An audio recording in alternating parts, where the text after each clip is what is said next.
నువ్వు క్రైస్తవుడు అయితే ఈ వీడియో ఖచ్చితంగా చూడాలి. భారతదేశంలో మొట్టమొదటి చర్చ్ ఎవరు ఎప్పుడు కట్టారు?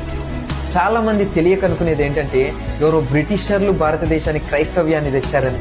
కానీ నిజానికి సుమారు 2000 సంవత్సరాల క్రితమే క్రీస్తు శకము 52వ సంవత్సరంలో యేసు క్రీస్తు 12 మంది శిష్యుల్లో ఒకడైన తోమ ఓడ మార్గమున కేరళలోని కొడంగులూరు అనే ప్రాంతానికి వచ్చాడు. ఆయన వచ్చి యేసుక్రీస్తు సువార్తను ప్రకటించాడు. ఆయన యేసు నామములో రోగులను స్వస్థపరిచాడు, దురాత్మలను వెళ్ళగొట్టాడు, మరియు గొప్ప అద్భుతాలు కూడా చేశాడు. అయితే సువార్తను విని జరుగుతున్న ఆశ్చర్య కార్యాలను చూసి ఎంతో మంది యేసుక్రీస్తు యందు విశ్వాసం ఉంచారు. అదే క్రీస్తు శకం 52వ సంవత్సరంలో విశ్వసించిన వారు ఇచ్చిన భూమిలో కేరళలోని పలయూర్ అనే ప్రాంతంలో మొట్టమొదటి చర్చ్ బిల్డింగ్ ని నిర్మించాడు. అలా కొన్ని సంవత్సరాల్లోనే కేరళలో 7 చర్చెస్ స్థాపించాడు. తరువాత తమిళనాడులో చర్చ్ కడుతూ ఉండగా మైలాపూర్లో ప్రస్తుతం సెయింట్ థామస్ మౌంట్ అని పిలువబడే ప్రదేశంలో ప్రార్థన చేస్తూ ఉండగా బల్లాలతో పొడవబడి క్రీస్తు కొరకు హతసాక్షిగా మారాడు.